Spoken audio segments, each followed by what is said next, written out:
ಧನ್ಯವಾದಗಳು. ನಿಮ್ಮ Kannada medium 24x7.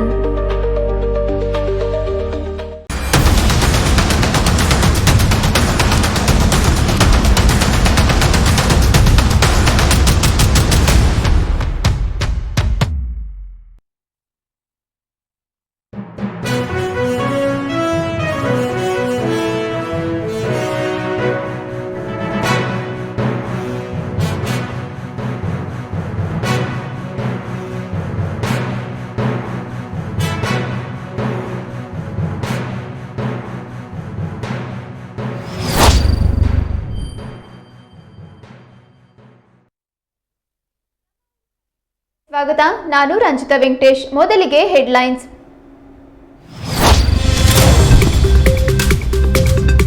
ರಾಜ್ಯದಲ್ಲಿ ಮುಂದುವರಿಯಲಿದೆ ವರುಣನ ಆರ್ಭಟ. ಹವಾಮಾನ ಇಲಾಖೆಯಿಂದ ಕೆಲ ಜಿಲ್ಲೆಗಳಿಗೆ ಯೆಲ್ಲೋ ಅಲರ್ಟ್. ಆಗಸ್ಟ್ 9ರವರೆಗೆ ಕೆಲ ಕಡೆ ಭಾರೀ ಮಳೆ ಸಾಧ್ಯತೆ. ಸಾರಿಗೆ ನಿಗಮಗಳ ನೌಕರ ಸಂಘಟನೆಗಳ ಪಟ್ಟು. ನಾಳೆಯಿಂದಲೇ ರೋಡಿಗಿಳಿಯೋದಿಲ್ಲ ಕೆಎಸ್ಆರ್ಟಿಸಿ ಬಸ್ಗಳು. ಸಿಎಂ ಜೊತೆಗಿನ ಮಾತುಕತೆಯೂ ವಿಫಲ. ಶಿವಮೊಗ್ಗದ ಫ್ರೀಡಂ ಪಾರ್ಕ್ಗೆ ಹೊಸ ಅತಿಥಿಯ ಆಗಮನ. ಯುದ್ಧ ವಿಮಾನ ಕಂಡು ಮಲೆನಾಡಿನ ಜನರು ಖುಷ್.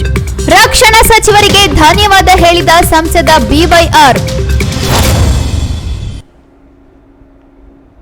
ರಾಜ್ಯದಲ್ಲಿ ಮಳೆಯ ಪ್ರಮಾಣ ಹೆಚ್ಚಾಗಲಿದ್ದು ಹವಾಮಾನ ಇಲಾಖೆಯಿಂದ ಕೆಲ ಜಿಲ್ಲೆಗಳಿಗೆ ಯೆಲ್ಲೋ ಅಲರ್ಟ್ ಘೋಷಿಸಲಾಗಿದೆ. ಈ ಕುರಿತ ಬಿಗ್ ಬ್ರೇಕಿಂಗ್ ನ್ಯೂಸ್ ಬರ್ತಾ ಇದೆ, ಬನ್ನಿ ನೋಡೋಣ.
ರಾಜ್ಯದಲ್ಲಿ ಮುಂಗಾರು ಮಳೆಯ ಆರ್ಭಟ ಜೋರಾಗುವ ಸಾಧ್ಯತೆಗಳು ಇವೆ. ಇದೀಗ ಹವಾಮಾನ ಇಲಾಖೆ ಎಚ್ಚರಿಕೆಯ ಸಂದೇಶ ನೀಡಿದ್ದು, ತುಮಕೂರು, ಚಿಕ್ಕಬಳ್ಳಾಪುರ, ಕೋಲಾರ, ಹಾಸನ, ಬೆಂಗಳೂರು ನಗರ, ಬೆಂಗಳೂರು ಗ್ರಾಮಾಂತರ, ರಾಮನಗರ, ಮಂಡ್ಯ ಹಾಗೂ ಮೈಸೂರಿಗೆ ಭಾರೀ ಮಳೆ ಸಾಧ್ಯತೆ ಇದ್ದು ಆಗಸ್ಟ್ 4 ಹಾಗೂ 5ರಂದು ಯೆಲ್ಲೋ ಅಲರ್ಟ್ ನೀಡಲಾಗಿದೆ. ಉಡುಪಿ ಹಾಗೂ ದಕ್ಷಿಣ ಕನ್ನಡ, ಕೊಡಗು ಹಾಗೂ ಹಾಸನದಲ್ಲಿ ಭಾರೀ ಹಾಗೂ ಅತಿ ಭಾರೀ ಮಳೆ ಇದ್ದು ಆಗಸ್ಟ್ 6 ಹಾಗೂ 7ರಂದು ಯೆಲ್ಲೋ ಅಲರ್ಟ್ ಘೋಷಿಸಲಾಗಿದೆ.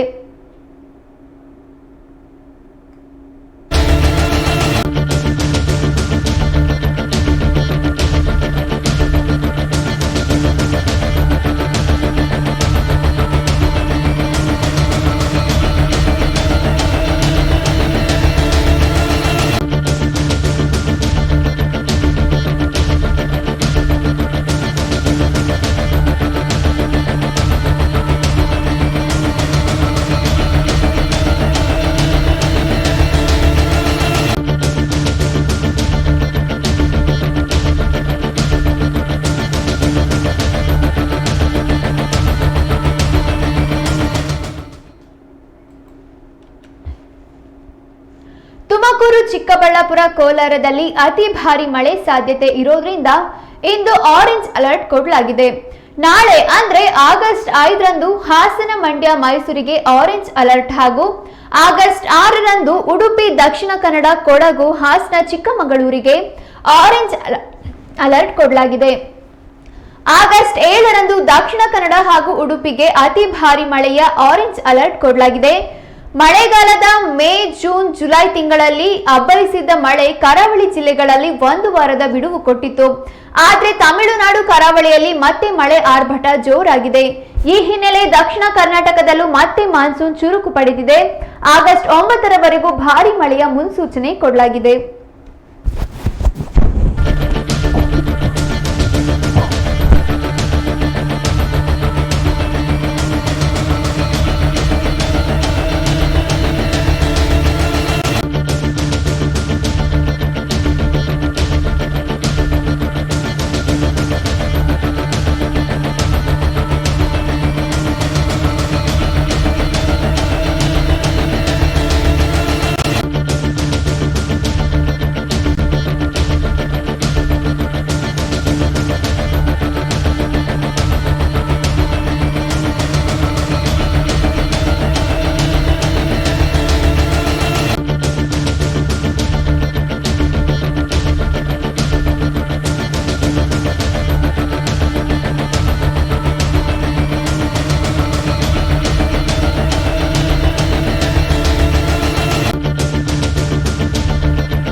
ನಾಳೆಯಿಂದ ಕೆಎಸ್ಆರ್ಟಿಸಿ ನೌಕರರ ಮುಷ್ಕರ ಆರಂಭವಾಗಿದ್ದು ಯಾವುದೇ ಕೆಎಸ್ಆರ್ಟಿಸಿ ಬಸ್ಗಳು ರೋಡಿಗಿಳಿಯೋದಿಲ್ಲ.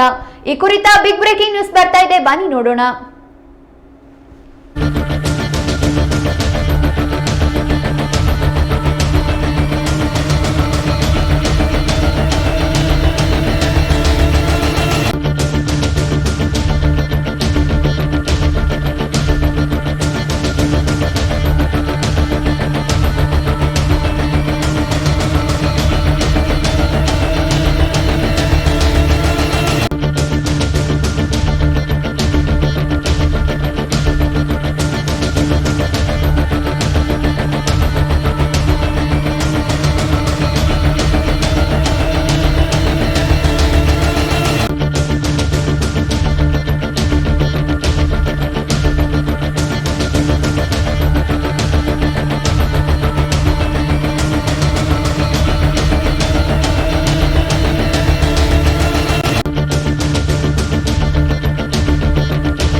ಮುಖ್ಯಮಂತ್ರಿ ಸಿದ್ದರಾಮಯ್ಯನವರ ಜೊತೆಗಿನ ಸಾರಿಗೆ ಒಕ್ಕೂಟದ ಸಂಧಾನ ಸಭೆ ವಿಫಲವಾಗಿದ್ದು ನಾಳೆ ಸಾರಿಗೆ ಮುಷ್ಕರ ನಡೆಯಲಿದೆ. ಸಭೆಯಲ್ಲಿ ಸಿಎಂ ಸಿದ್ದರಾಮಯ್ಯನವರು ಅಧಿವೇಶನದ ನಂತರ ವೇತನ ಪರಿಷ್ಕರಣೆ ಮಾಡುವ ನಿರ್ಧಾರ ಕೈಗೊಳ್ಳಲಾಗುವುದು ಎಂದು ತಿಳಿಸಿದ್ದಾರೆ. ಈ ಆಫರ್ ಅನ್ನು ತಿರಸ್ಕರಿಸಿದ ಒಕ್ಕೂಟದ ನಾಯಕರು ಮುಷ್ಕರಕ್ಕೆ ನಿರ್ಧರಿಸಿದ್ದಾರೆ. 1.15 ಲಕ್ಷ ಸರ್ಕಾರಿ ಸಾರಿಗೆ ನೌಕರರು ಬಂದ್ನಲ್ಲಿ ಭಾಗಿಯಾಗುವ ಸಾಧ್ಯತೆ ಇದೆ. ಹೀಗಾಗಿ ಇಂದು ರಾತ್ರಿಯಿಂದಲೇ ಬಸ್ ಸಂಚಾರ ಸ್ಥಗಿತವಾಗುವ ಸಾಧ್ಯತೆ ಇದೆ. ರಾಜ್ಯಾದ್ಯಂತ ಸಾರಿಗೆ ನೌಕರರು ಸರ್ಕಾರದ ವಿರುದ್ಧ ಮತ್ತೆ ಸಮರ ಸಾರಿದ್ದು ನಾಳೆಯಿಂದ ಅನಿರ್ದಿಷ್ಟಾವಧಿ ಮುಷ್ಕರಕ್ಕೆ ಕರೆ ನೀಡಿದ್ದಾರೆ. ವೇತನ ಪರಿಷ್ಕರಣೆ ಸೇರಿದಂತೆ ವಿವಿಧ ಬೇಡಿಕೆಗಳನ್ನು ಈಡೇರಿಸುವಂತೆ ಪಟ್ಟು ಹಿಡಿದಿರುವ ನೌಕರರು ಸರ್ಕಾರದ ಮನವೊಲಿಕೆಗಳಿಗೆ ಜಗ್ಗಿಲ್ಲ. ಈ ಹಿನ್ನೆಲೆಯಲ್ಲಿ ಮುಷ್ಕರವನ್ನ ತಪ್ಪಿಸಲು ಕೊನೆಯ ಕ್ಷಣದ ಕಸರತ್ತು ನಡೆದಿತ್ತು. ಇಂದು ಮುಖ್ಯಮಂತ್ರಿಗಳ ನೇತೃತ್ವದಲ್ಲಿ ಉನ್ನತ ಮಟ್ಟದ ಸಭೆಯನ್ನು ಸಹ ನಡೆದಿದೆ. ಆದರೆ ಸಭೆಯಲ್ಲಿ ಸಿಎಂ ಬೇಡಿಕೆ ಈಡೇರಿಕೆ ಬಗ್ಗೆ ಯಾವುದೂ ತೀರ್ಮಾನ ಕೈಗೊಂಡಿಲ್ಲ. ಹೀಗಾಗಿ ಸಭೆ ವಿಫಲವಾಗಿದೆ.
ಸಭೆಯ ಬಳಿಕ KSRTC staff and workers federation ಅಧ್ಯಕ್ಷ ಎಚ್.ವಿ. ಅನಂತ ಸುಬ್ಬರಾವ್ ಮಾತನಾಡಿ 24 ತಿಂಗಳ ಹಿಂಬಾಕಿ ನೀಡಲು ಸಾಧ್ಯವಿಲ್ಲ. 14 ತಿಂಗಳು ಆರಿಯರ್ಸ್ ಕೊಡ್ತೇವೆ ಎಂದು ಸಿಎಂ ತಿಳಿಸಿದ್ರು. ಮುಂದಿನ ವೇತನ ಪರಿಷ್ಕರಣೆ ಬಗ್ಗೆಯೂ ನಮಗೆ ಭರವಸೆ ಸಿಕ್ಕಿಲ್ಲ. ಹೀಗಾಗಿ ಮುಷ್ಕರ ನಡೆಯಲಿದೆ ಎಂದು ಸ್ಪಷ್ಟಪಡಿಸಿದ್ರು. ಸಾರಿಗೆ ನೌಕರರ 38 ತಿಂಗಳ ಬಾಕಿ ವೇತನ ಬಿಡುಗಡೆ ಮಾಡಬೇಕು. 2024ರ ಜನವರಿ 1ರಿಂದ ಅನ್ವಯವಾಗುವಂತೆ ಹೊಸ ವೇತನ ಪರಿಷ್ಕರಣೆ, ಖಾಸಗೀಕರಣ, ಭ್ರಷ್ಟಾಚಾರ, ಕಾರ್ಮಿಕರ ಮೇಲಿನ ಕಿರುಕುಳ ನಿಲ್ಲಬೇಕು. ವಿದ್ಯುತ್ ಚಾಲಿತ ಬಸ್ಗಳಲ್ಲಿ ಸಂಸ್ಥೆಯ ಚಾಲಕರನ್ನೇ ನಿಯೋಜಿಸಬೇಕು. ಬೇಡಿಕೆ ಈಡೇರಿಸುವವರೆಗೂ ರಾಜ್ಯಾದ್ಯಂತ ಸಾರಿಗೆ ಸಿಬ್ಬಂದಿ ಮುಷ್ಕರ ಮಾಡುತ್ತೇವೆ.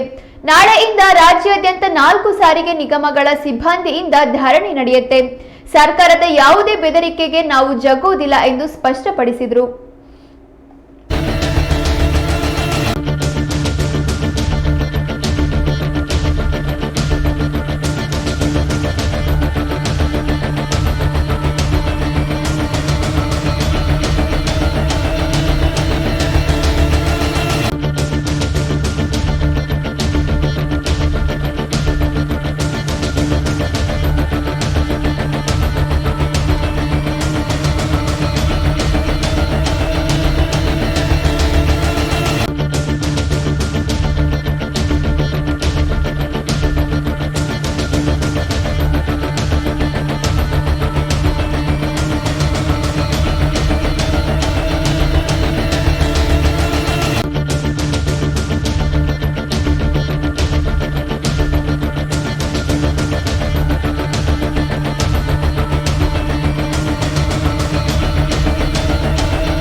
ಹೆಚ್ಚಿನ ಮಾಹಿತಿ ತಿಳಿಯೋಣ ನಮ್ಮ ವಾಹಿನಿಯ ಪ್ರಧಾನ ಸಂಪಾದಕರಾದ ಹೊನ್ನಾಳಿ ಚಂದ್ರಶೇಖರ್ ಅವರಿಂದ.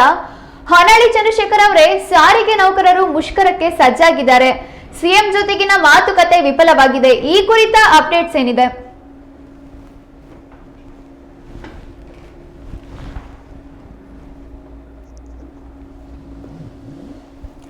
ರಂಜಿತ, ಸಾರಿಗೆ ಇಲಾಖೆ ನೌಕರರು ಒಂದು ದಿನ ಮುಷ್ಕರಕ್ಕೆ ಕರೆ ನೀಡಿದ್ರು.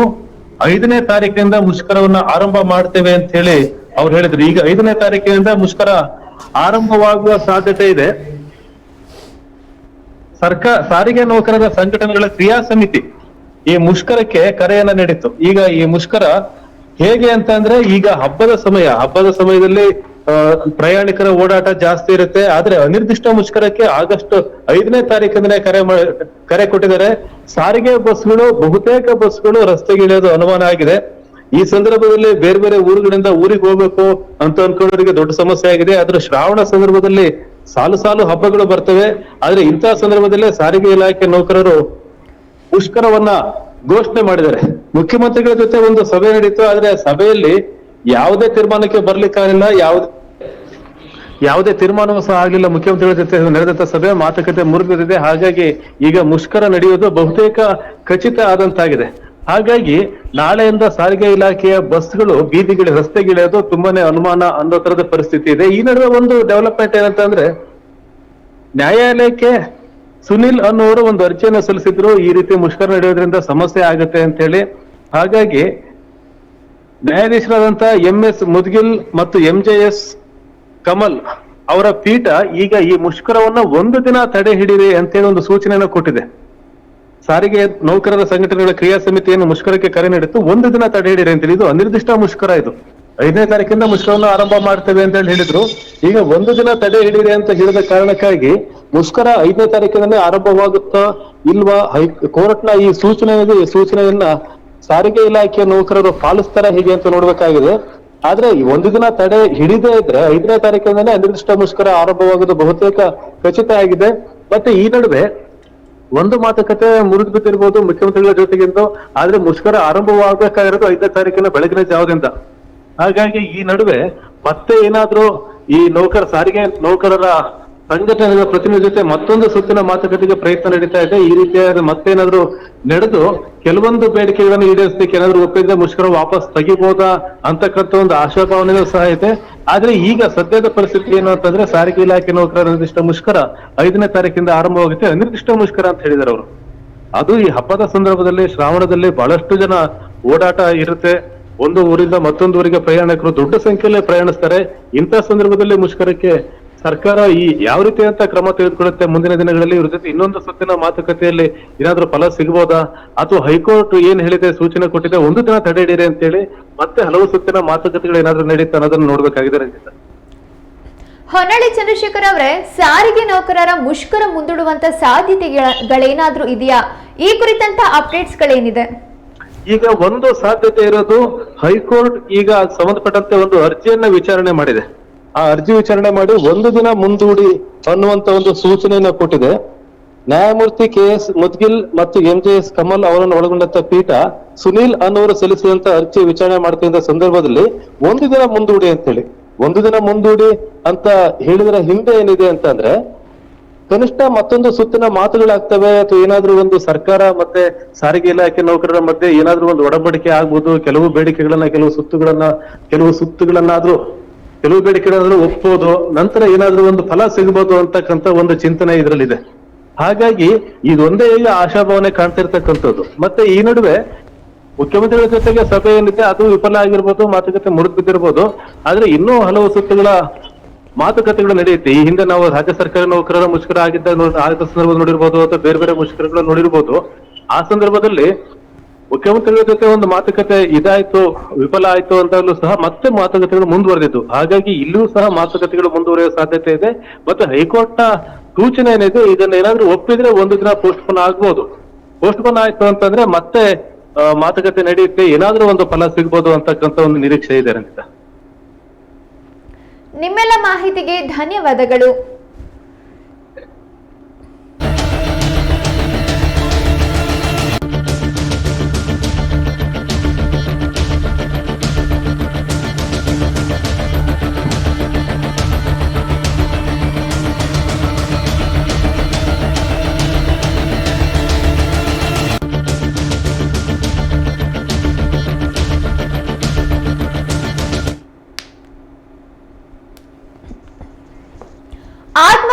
ಹತ್ಯೆಗೆ ಯತ್ನಿಸಿದ್ದ ಶಿವಮೊಗ್ಗದ ಜಿಲ್ಲಾ ಪಂಚಾಯತ್ ಸಿಇಒ ಹೇಮಂತ್ ಅವರ ಮನೆಯ ಅಡುಗೆ ಭಟ್ಟರಾದ ಸುರೇಶ್ ಅವರು ಈ ದಿನ ಚಿಕಿತ್ಸೆ ಫಲಕಾರಿಯಾಗದೆ ಮೃತಪಟ್ಟಿದ್ದಾರೆ.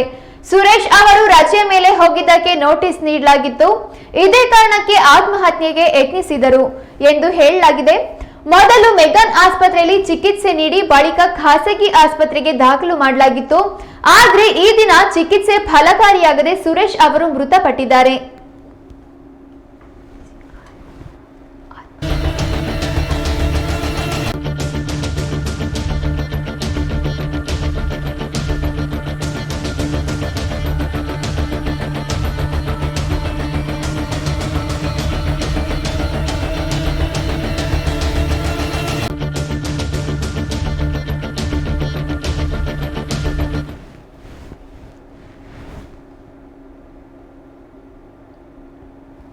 ಮನೆಯಲ್ಲಿ ರೌಂಡ್ ಅಪ್ ಸೇವಿಸಿ ಆತ್ಮಹತ್ಯೆಗೆ ಯತ್ನಿಸಿದ್ರು. ಕೂಡಲೇ ಅವರನ್ನ ಮೆಗನ್ ಆಸ್ಪತ್ರೆಗೆ ದಾಖಲು ಮಾಡಲಾಗಿತ್ತು. ಆದ್ರೂ ಚಿಕಿತ್ಸೆ ಫಲಕಾರಿಯಾಗದೆ ಅವರು ಮೃತಪಟ್ಟಿದ್ದಾರೆ. ಹಲವಾರು ವರ್ಷಗಳಿಂದ ಇವರು ಅಡುಗೆ ಭಟ್ಟರಾಗಿ ಸೇವೆ ಸಲ್ಲಿಸ್ತಾ ಇದ್ರು.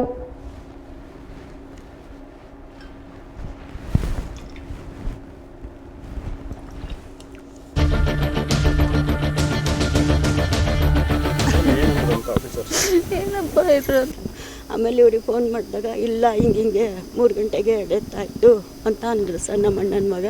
ಹಂಗಾಗಿ ನಾವು ಇದು ಬಂದ್ವಿ ಸರ್. ಇವರು CS ಮನೇಲಿ ಫಸ್ಟು ಹಾಸ್ಟೆಲಲ್ಲಿ ಇದ್ದರು ಸರ್. ಹಾಸ್ಟೆಲಿಂದ ಅವ್ರು ಸಾಹೇಬ್ರ ಮನೆಗೆ ಹೋದ್ರಂತೆ. ಅಲ್ಲಿ ಮಾತಾಡಿದ್ರು ಇಲ್ಲಿ ಮಾತಾಡಿದ್ರೆ ಗೊತ್ತಿಲ್ಲ ಸರ್ ನನಗೆ. ಅಲ್ಲಿ ಆಫೀಸಲ್ಲೇ ತೊಗೊಂಡಿದ್ರಂತೆ. ಅಲ್ಲಿ ಬರೋ ಅಷ್ಟೊತ್ತಿಗೆ ಹಾಸ್ಪಿಟ್ಲಿಗೆ ಅಡ್ಮಿಟ್ ಮಾಡಿದ್ರು ಸರ್. ಅದೇ ಏನೋ ವಿಷ ತೊಗೊಂಡಿದ್ದು ಅಂದರು ಸರ್. ಅಲ್ಲಿಂದ ನಾವು ದಾವಣಗೆರೆಯಲ್ಲಿ ನಾವು ಫೋನ್ ಮಾಡಿದ್ರು ಸರ್, ಹಿಂಗಾಗಿದೆ ಬರ್ರಿ ಅಂದರು. ಹಂಗಾಗಿ ನಾವು ಹೊರಟು ಬಂದ್ವಿ ಸರ್. ಇಲ್ಲ ಶಾಲೆಯ ನೀರಿನ ಟ್ಯಾಂಕ್ಗೆ ವಿಷ ಹಾಕಿದ ಪ್ರಕರಣಕ್ಕೆ ಟ್ವಿಸ್ಟ್ ಸಿಕ್ಕಿದೆ. ಮಕ್ಕಳು ಹುಡುಗಾಟಿಕೆಯಲ್ಲಿ ನೀರಿಗೆ ವಿಷ ಬೆರೆಸಿರೋದು ತನಿಖೆಯಿಂದ ಬಹಿರಂಗವಾಗಿದೆ. ಹೊಸನಗರ ತಾಲೂಕಿನ ಹೂವಿನಕೋಣೆ ಶಾಲೆಯಲ್ಲಿ ನೀರಿನ ತೊಟ್ಟಿಗೆ ವಿಷ ಬೆರೆಸಿರೋದ್ರಿಂದ ಮಕ್ಕಳು ಅಸ್ವಸ್ಥರಾಗಿ ಆಸ್ಪತ್ರೆಗೆ ಸೇರಿದ್ರು.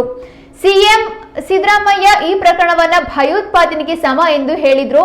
ಅಲ್ಲದೆ ತನಿಖೆ ನಡೆಸಿ ತಪ್ಪಿತಸ್ಥರ ವಿರುದ್ಧ ಸೂಕ್ತ ಕ್ರಮಕ್ಕೆ ಸೂಚನೆ ನೀಡಿದ್ರು. ಆ ಹಿನ್ನೆಲೆಯಲ್ಲಿ ಪೊಲೀಸರ ತನಿಖೆ ಚುರುಕುಗೊಂಡಿತ್ತು. ತೀರ್ಥಹಳ್ಳಿ ಡಿವೈಎಸ್ಪಿ ಅರವಿಂದ್ ಕಲಗುಜ್ಜಿ ನೇತೃತ್ವದಲ್ಲಿ ತಂಡ ರಚನೆಯಾಗಿತ್ತು. ಟೆಕ್ನಿಕಲ್ ಎವಿಡೆನ್ಸ್ ಕಲೆ ಹಾಕಲು ಪೊಲೀಸರು ಮುಂದಾಗಿದ್ರು.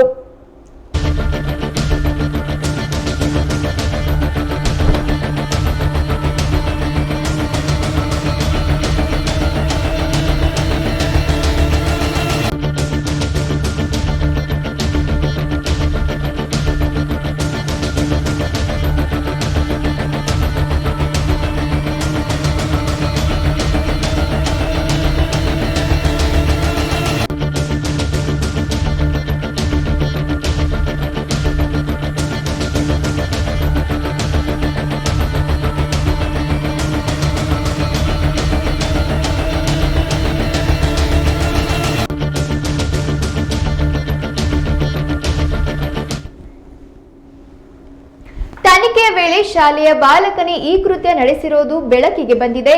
ಹುಡುಗಾಟದಲ್ಲಿ ನಡೆದಿರೋದು ಅನ್ನೋ ಅಂಶ ತನಿಖೆಯಿಂದ ತಿಳಿದು ಬಂದಿದೆ.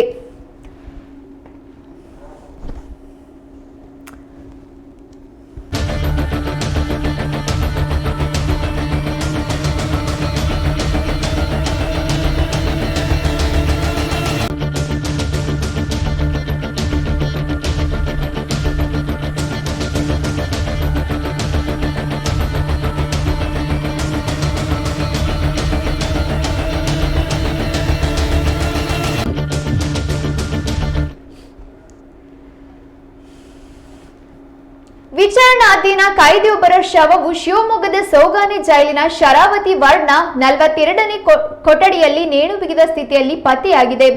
ಬಸವರಾಜ್ ಎಂಬುವವರೇ ಸಾವನ್ನಪ್ಪಿರುವ ಕೈದಿ. ಸಂಜೆ ಪ್ಯಾಂಟ್ನಿಂದ ನೇಣು ಬಿಗಿದುಕೊಂಡು ಸಾವನ್ನಪ್ಪಿದ್ದಾನೆ. ಶಿಕಾರಿಪುರದ ಸೊಸೈಟಿ ಕೇರಿಯಲ್ಲಿ ವಾಸವಿದ್ದ ಬಸವರಾಜ್ ಜೂನ್ 11ರಂದು ಕುಡಿದ ಅಮಲಿನಲ್ಲಿ ತನ್ನ ಪತ್ನಿ ಮಂಜುಳಾ ಅವರ ಶೀಲ ಶಂಕಿಸಿ ಜಗಳವಾಡಿ ಮಾರಕಾಸ್ತ್ರಗಳಿಂದ ಹೊಡೆದು ಕೊಲೆ ಮಾಡಿದ್ರು. ನಂತರ ತಲೆಮರೆಸಿಕೊಂಡಿದ್ದ ಇವರನ್ನ ಶಿಕಾರಿಪುರ ಠಾಣೆ ಪೊಲೀಸರು ಬಂಧಿಸಿ ನ್ಯಾಯಾಲಯದ ವಶಕ್ಕೆ ಒಪ್ಪಿಸಿದ್ರು. ಇದೀಗ ವಿಚಾರಣಾಧೀನ ಕೈದಿ ದುರಂತ ಅಂತ್ಯ ಕಂಡಿದ್ದಾನೆ. ತುಂಗಾನಗರ ಪೊಲೀಸರು ತನಿಖೆ ಕೈಗೊಂಡಿದ್ದಾರೆ.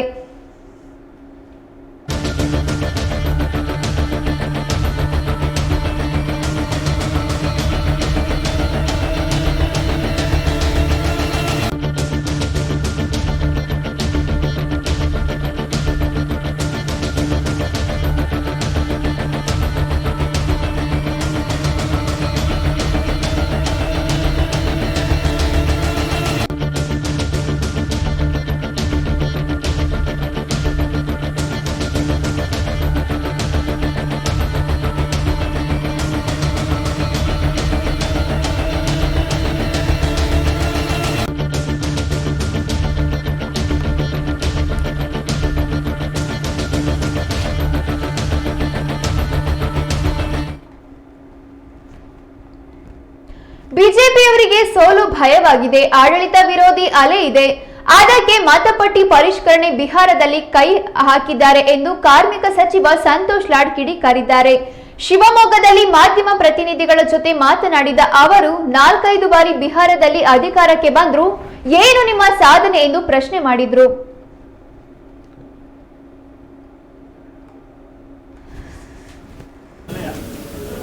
ದೇಶದ ಜನತೆಗೆ ಅರ್ಥ ಆಗಬೇಕು, ಅಥವಾ ಬಿಜೆಪಿ ಯುವ ನಾಯಕರಲ್ಲಿ ನಾನು ಕೇಳ್ಕೊಳ್ತೀನಿ, ಈ ದೇಶದ ಪ್ರಜಾಪ್ರಭುತ್ವ ವ್ಯವಸ್ಥೆಯಲ್ಲಿ ಮಹಾರಾಷ್ಟ್ರನಲ್ಲಿ ಚುನಾವಣೆ ನಡೀತದೆ, ಪಾರ್ಲಿಮೆಂಟಿಗೆ ಅಸೆಂಬ್ಲಿ ಆದ ನಂತರ ಅಲ್ಲಿ ಪಾರ್ಲಿಮೆಂಟ್ ಆದ ತಕ್ಷಣ ಅಸೆಂಬ್ಲಿ ಆಗ್ತಕ್ಕಂಥ ಸಂದರ್ಭದಲ್ಲಿ 41 ಲಕ್ಷ ವೋಟ್ ಜಾಸ್ತಿ ಆಗ್ತದೆ. ಒಂದೇ ಒಂದು 6 ತಿಂಗಳ ವ್ಯತ್ಯಾಸದಲ್ಲಿ ಕನಸು 1 ವರ್ಷ ಆಗಿಲ್ಲ, 1 ವರ್ಷ ಒಳಗೆ 62 ಲಕ್ಷ ವೋಟು, ಅಲ್ಲಿ ಮಹಾರಾಷ್ಟ್ರದಲ್ಲಿ 41 ಲಕ್ಷ ವೋಟ್ ಆ್ಯಡ್ ಆಗುತ್ತೆ 6 ತಿಂಗಳಲ್ಲಿ. ಭರವಸೆ ಕೊಟ್ಟಿದ್ದಾರೆ, ನಂಬಿಕೆ ಇದೆ ರೀ, ಡೆಫಿನೆಟ್ಲಿ ನಂಬಿಕೆ. ನಾನು ಕೇಳ್ತಕ್ಕಂಥದ್ದು ಮತ್ತು ಪಾರ್ಲಿಮೆಂಟ್ಗಿಂತ ಮುಂಚೆ ಯಾಕೆ ಮಾಡಬಾರ್ದು ಇದು ಎಕ್ಸೈಸು? ಪಾರ್ಲಿಮೆಂಟ್ಗಿಂತ ಮುಂಚೆ ಇದು ಎಕ್ಸೈಸ್ ಎಲ್ಲ ಕಡೆ ಮಾಡ್ಬೋದಾಗಿತ್ತಲ್ಲ, ಯಾಕೆ ಪಾರ್ಲಿಮೆಂಟ್ ಆದಮೇಲೆ ಮಾಡ್ತಾ ಇದ್ದಾರೆ? ಒಟ್ಟು ಏನಂತಂದರೆ ಒಂದೇ ಒಂದು ಅಜೆಂಡಾ, ಹೆಂಗೋ ಮಾಡಿ BJP ಅಧಿಕಾರಕ್ಕೆ ಬರಬೇಕು, ಅಷ್ಟು ಬಿಟ್ಟರೆ ಇನ್ನೇನಿದೆ ರೀ? What is other agenda? ಆಮೇಲೆ ನೀವು 11 ವರ್ಷ ಪ್ರಧಾನಮಂತ್ರಿ ಸಾಹೇಬರು ಪಾಪ್ಯುಲರ್ ಇದ್ದಾರೆ, ಇಷ್ಟು ಸಲ ಹೋಗ್ಬೇಕು ಕ್ಯಾನ್ವಸ್ ಮಾಡೋಕ್ಕೆ, ಇಷ್ಟು ಸಲ ಹೋಗ್ಬೇಕಾ? ಪ್ರಧಾನಮಂತ್ರಿ ಸಾಹೇಬ್ರು ಅಗಲಾಗಲ ಹೋಗೋದು, ಭಾಷಣ ಮಾಡೋದು, ಅದೇ ಲಾಸ್ಟಿಗೆ ಎಲ್ಲಿ ಬರ್ತಾರೆ? ಲಾಸ್ಟಿಗೆ ಪ್ರಧಾನಮಂತ್ರಿ ಭಾಷಣ ಮಾಡೋದಂಥ ಕೊನೆಯ ಅವಕಾಶ ಏನಂತಂದರೆ ಮುಸಲ್ಮಾನ ಪಾಕಿಸ್ತಾನ. ಇವ್ರು ಬಂದಾಗ್ಲಿಂದ ಕಳೆದ 11 ವರ್ಷ ಸಾವಿರಾರು ಸಲಿ ಪಾಕಿಸ್ತಾನ ಮುಸಲ್ಮಾನ ಇದು ಬಿಟ್ಟು ಬೇರೆ ನಿಧಿಯಾ ಹೇಳಿದ್ರೆ? What else? ದ ಅಚೀವ್ಮೆಂಟ್ ಏನಿದೆ? ಪ್ರತಿಯೊಬ್ಬರ BJP ನಾಯಕರು ಇಡೀ ದೇಶದಲ್ಲಿ 2 ಪದ, ಪಾಕಿಸ್ತಾನ ಮುಸಲ್ಮಾನ. ಇನ್ನೇನು ಉಳಿದಿದೆ ಈ ದೇಶದಲ್ಲಿ ಹೇಳ್ರಿ, ನೀವು ಹೇಳಿ ಚೆಕ್ ಮಾಡಿ ನೋಡ್ರಿ. ಆರೋಪ ಮಾಡಕ್ಕೇನಿದೆ ರೀ? ಅಲ್ರಿ, ನಾವಿಲ್ಲಿ ವೋಟರ್ ಲಿಸ್ಟ್ ಬಗ್ಗೆ ಮಾತಾಡ್ತಿದ್ದೇವೆ ರೀ. ಸೋಲೋಗೆಲ್ಲ ಭಯ ಬಿಡ್ರಿ, ನಾವೀಗ ಅದು ಎಲೆಕ್ಟ್ರಾನಿಕ್ ಬೂತ್ ಬಗ್ಗೆನೂ ಮಾತನಾಡ್ತಿಲ್ಲ. ನಾವು ಮಾತನಾಡ್ತಕ್ಕಂಥ 41 ಲಕ್ಷ ವೋಟ್ ಹೆಂಗೆ ಜಾಸ್ತಿ ಆಯಿತು, ಇಲ್ಲಿ 65 ಲಕ್ಷ ವೋಟ್ ಹೆಂಗೆ ಡಿಲೀಟ್ ಆಯಿತು 6 ತಿಂಗಳಲ್ಲಿ? ನೀನು ಊಟದಲ್ಲಿಂದ ಬಂದಿದೆಯಪ್ಪ, ನೀನು ಭಾಳಷ್ಟು ಚುನಾವಣೆ ವೋಟ್ ಆಗಿದೆಯಾ? 6 ತಿಂಗಳಲ್ಲಿ 41 ಲಕ್ಷ ವೋಟ್ ಜಾಸ್ತಿ ಆಗ್ಬಿಡ್ಬೋದು ಒಂದು ಅಸೆಂಬ್ಲಿಲಿ. 6 ತಿಂಗಳಿಗೆ 41 ಲಕ್ಷ ವೋಟ್ ಅಂತಂದ್ರೆ 5 ವರ್ಷಕ್ಕೆ ಎಷ್ಟು ವೋಟ್ ಜಾಸ್ತಿ ಆಗಬೇಕು? ಏನಮ್ಮ 6 ಮಂತ್ಸ್ನಲ್ಲಿ 41 ಲ್ಯಾಕ್ಸ್ ವೋಟ್ ಜಾಸ್ತಿ ಆಯಿತು. So in span of 5 years ಎಷ್ಟಾಗಬೇಕು? 2.5 ಕೋಟಿ 3 ಕೋಟಿ ವೋಟ್ಗಳು ಜಾಸ್ತಿ ಆಗ್ಬಿಡ್ತಾವೆ ಒಂದೊಂದು ಟೈಮಿಗೆ. 5 ವರ್ಷ ಅವಧಿಯಲ್ಲಿ 2.5 ಕೋಟಿ 3 ಕೋಟಿ ವೋಟ್ ಜಾಸ್ತಿ ಆಗ್ಬೇಕು ಇವ್ರ ಲೆಕ್ಕ ನೋಡಿದ್ರೆ. ಈಗ 65 ಲಕ್ಷ ವೋಟ್ ತೆಗ್ದಾರ ಅಲ್ಲ, ಈಗ 65 ಲಕ್ಷ ವೋಟ್ ತೆಗ್ದಿದ್ದಾರೆ. ಏನು ಕಾರಣ ಏನು? ಅಲ್ರಿ, ಬರೀ ಮೋಸಾಲಿಂದ ಮಾಡಿ ಗೆಲ್ಲಂಗಿದ್ರೆ ಗೆಲ್ಲಿ ಬಿಡ್ರಿ. ಏನು what you wants to prove? You wants to show that is winning, ಅಷ್ಟೇ ತಾನೆ? By winning more number of times, what is ಈ ಗೋಯಿಂಗ್ ಟು ಅಚೀವ್? ಏನು ಅಚೀವ್ಮೆಂಟ್ ಏನಿದೆ?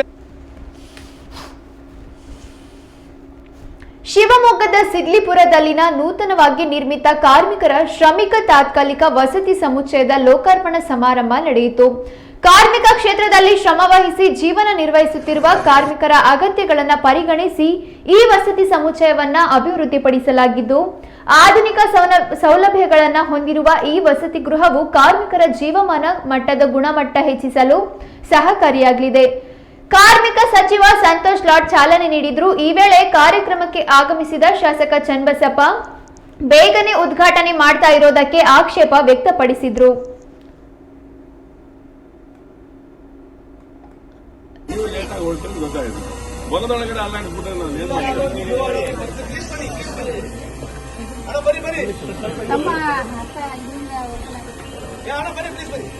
ಬಂದ್ರೆ ಏನಾಗಲ್ಲ ಮಾಡಿ ಒಂದು ನೀವು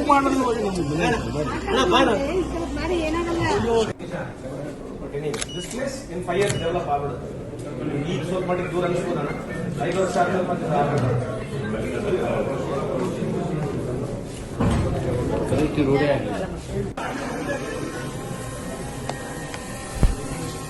ಅಲ್ಲ ಅವ್ರು ಮಾಡ್ಕೊಂಡ್ಬಿಡಿ ಬಿಡಿ.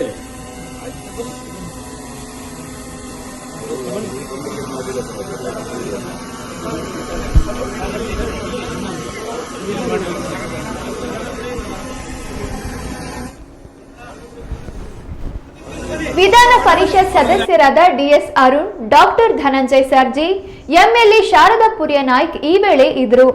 ಇದನ್ನ ಯಾಕೆ ಬಿಟ್ಟಿದ್ದೀರಾ, ಮಾಡ್ಬಿಡಿ ಅಣ್ಣ ಅಂತ ಶಾಸಕ ಚನ್ನಬಸಪ್ಪ ಹೇಳಿದ್ರು.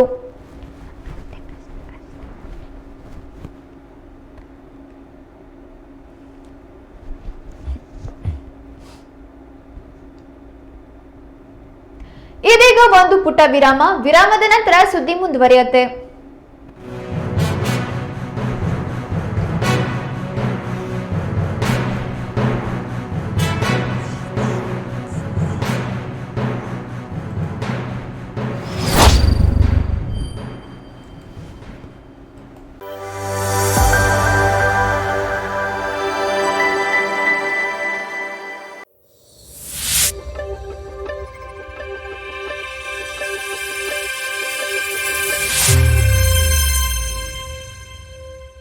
ನಿಮ್ಮೂರಿನಲ್ಲಿ ಸಮಸ್ಯೆಗಳು ಇವೆಯಾ?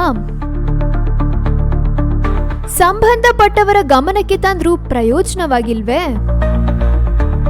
ಹಾಗಾದ್ರೆ ನೀವು ಮಾಡಬೇಕಾಗಿರೋ ಕೆಲಸ ಇಷ್ಟೇ. ನಿಮ್ಮೂರಿನ ಸಮಸ್ಯೆ ಕುರಿತು ವಿಡಿಯೋ ಮಾಡಿ ಸ್ವಲ್ಪ ಮಾಹಿತಿ ನೀಡಿ. ಆ ವಿಡಿಯೋವನ್ನ ಈ ನಂಬರ್ಗೆ ಕಳುಹಿಸಿಕೊಡಿ. 9900218866. ನಿಮ್ಮ ಸಮಸ್ಯೆಗೆ ನಾವು ಧ್ವನಿಯಾಗುತ್ತೇವೆ. ವಾಟ್ಸ್ಆಪ್ ವರದಿಗಾರ. ವಿಶ್ವವಿಖ್ಯಾತ ಜೋಗ ಜಲಪಾತ, ಆಗುಂಬೆಯ ವೈಭವ, ಕೊಡಚಾದ್ರಿಯ ಸೌಂದರ್ಯ, ತುಂಗೆ ಮತ್ತು ಭದ್ರೆಯರ ಆರ್ಭಟ, ಶರಾವತಿ ನದಿಯ ವಿಹಂಗಮ ನೋಟ, ಮಲೆನಾಡ ಹೆಬ್ಬಾಗಿಲಿನ ಸಮಗ್ರ ಚಿತ್ರಣ,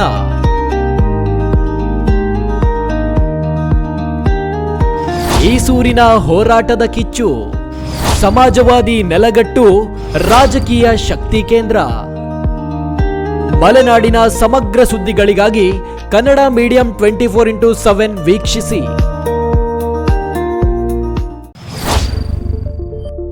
ಫೇಸ್ಬುಕ್ನಲ್ಲಿ 2 ಲಕ್ಷ ಫಾಲೋವರ್ಸ್, ಯೂಟ್ಯೂಬ್ನಲ್ಲಿ 1,90,000 ಸಬ್ಸ್ಕ್ರೈಬರ್ಸ್, ರಾಜ್ಯಾದ್ಯಂತ ಕೋಟಿ ಕೋಟಿ ವೀಕ್ಷಕರು. ಕೋಟಿ ಕೋಟಿ ವೀಕ್ಷಕರಿಗೆ ಧನ್ಯವಾದಗಳು. ನಿಮ್ಮ ಕನ್ನಡ ಮೀಡಿಯಂ 24x7.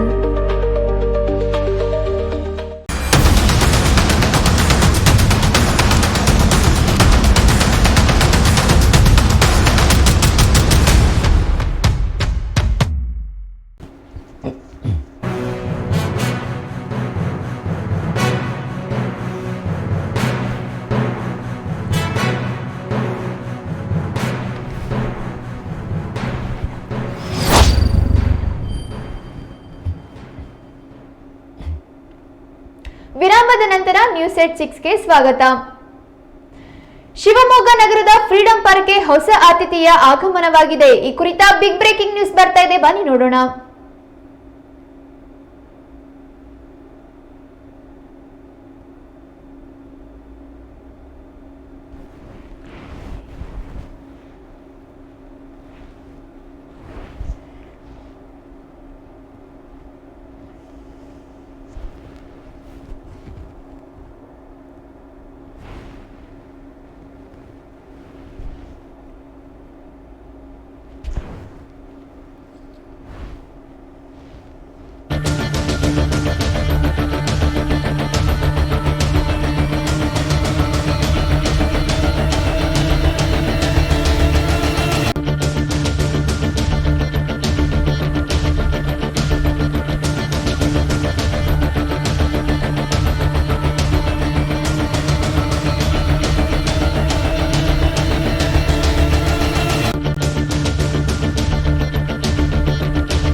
ಶಿವಮೊಗ್ಗ ನಗರದ ಫ್ರೀಡಂ ಪಾರ್ಕ್ಗೆ ಹೊಸ ಅತಿಥಿಯ ಆಗಮನವಾಗಿದೆ.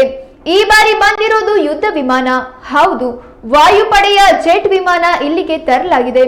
1964ರಲ್ಲಿ ಈ ಯುದ್ಧ ವಿಮಾನ ರೆಡಿಯಾಗಿತ್ತು. ಇಷ್ಟು ದಿನ ವಾಯುಪಡೆಯಲ್ಲಿ ಸೇವೆ ಸಲ್ಲಿಸಿತ್ತು. 2023ರಲ್ಲೂ ಕೊನೆಯ ಬಾರಿಗೆ ಸೇವೆ ಸಲ್ಲಿಸಿ ಇದೀಗ ಆ ವಿಮಾನ ಶಿವಮೊಗ್ಗಕ್ಕೆ ಆಗಮಿಸಿದೆ.